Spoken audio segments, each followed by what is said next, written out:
നിങ്ങൾ ചിലപ്പോൾ തിയേറ്ററിൽ നിന്നുള്ള റിട്ടേൺസ് വെച്ച് നഷ്ടമാണ്, പരാജയമാണ് എന്നൊക്കെ പറയും. ഇതിനതല്ലാതൊരു വരുമാനത്തിൻ്റെ മേഖല എന്ന് പറയുന്നത് ക്രമാതീതമായി വിപുലമായിരിക്കുകയാണ്.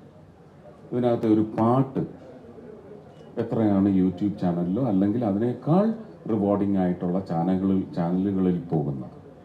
ഇതിൻ്റെ സബ്സ്റ്റൻസ്, ഇതിൻ്റെ റോയൽറ്റി കോണ്ടന്റ് എടുത്ത് ഇതിന് ചില ട്രാൻസാക്ഷൻസ് നടത്തുന്നത് വഴി എന്താണ് വരുമാനം, അല്ലെങ്കിൽ പിന്നെയും ഇത്രയും നിങ്ങൾ ഇതിനകത്തേക്ക് വരാൻ സാധ്യതയുള്ള കാമ്പുള്ള പ്രൊഡ്യൂസർമാർ ഓടിക്കുന്ന തരത്തിലുള്ള പ്രചരണം നടത്തുമ്പോഴും എന്തുകൊണ്ടാണ് പ്രവാസികൾ തന്നെ പണവുമായിട്ട് അവിടെ വന്ന് ചിലവാക്കാൻ തയ്യാറാകുന്നത്?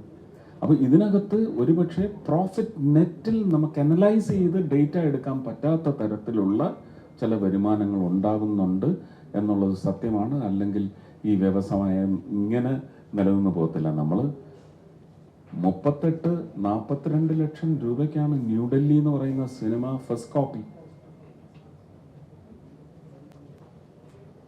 മമ്മൂക്കയ്ക്ക് അന്ന് എന്താ ശമ്പളം എന്ന് ചോദിക്കണം. എൻ്റെ ശമ്പളം എനിക്ക് പറയാൻ പറ്റും.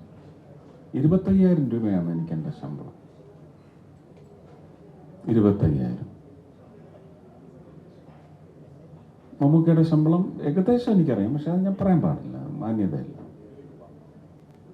പ്രേം നസീർ വാങ്ങിച്ചിരുന്ന ഒരു ശമ്പളത്തിൻ്റെ മേലെ എത്ര പൂജ്യങ്ങൾ ഇപ്പോഴത്തെ ഞാൻ അടക്കമുള്ള സിനിമാ പ്രവർത്തകർ വാങ്ങുന്നു.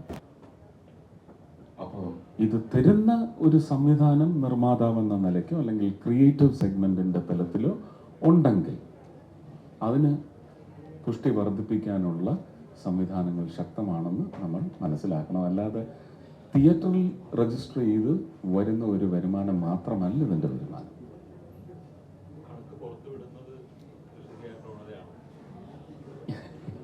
എനിക്കറിയത്തില്ല.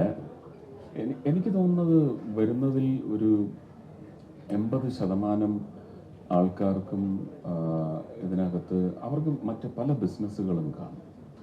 അപ്പോൾ സിനിമ എന്ന് പറയുന്നത് അവർക്ക് ഒരു കോംപ്ലിമെൻറ്റിങ് ബിസിനസ്സാണ്. അവർ ചെയ്തുകൊണ്ടിരിക്കുന്ന വലിയ ബിസിനസ്സുകൾക്ക് ചിലപ്പം ഒരു കോംപ്ലിമെൻറ്റിങ് അല്ലെങ്കിൽ സപ്ലിമെൻറ്റിങ് ബിസിനസ്സായി സിനിമയെ ഉപയോഗിക്കാറുണ്ട്, അല്ലേ?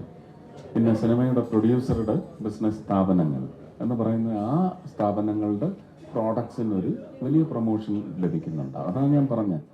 നമുക്കിത് ഒരിക്കലും ഒരു കണക്ക് കൊണ്ടുവന്ന് ഇത്രയാണ് ഇതുകൊണ്ടുണ്ടാക്കിയ ലാഭം എന്ന് വ്യക്തമാക്കാൻ ഒക്കത്തില്ല.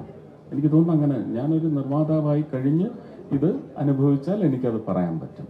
അങ്ങനെ എനിക്ക് അനുഭവം ഇല്ലാത്തിടത്തോളം എനിക്കത് വ്യക്തമായി നിങ്ങൾക്ക് അതിനൊരു ന്യായമായ ഉത്തരം തരാനും സാധിക്കും.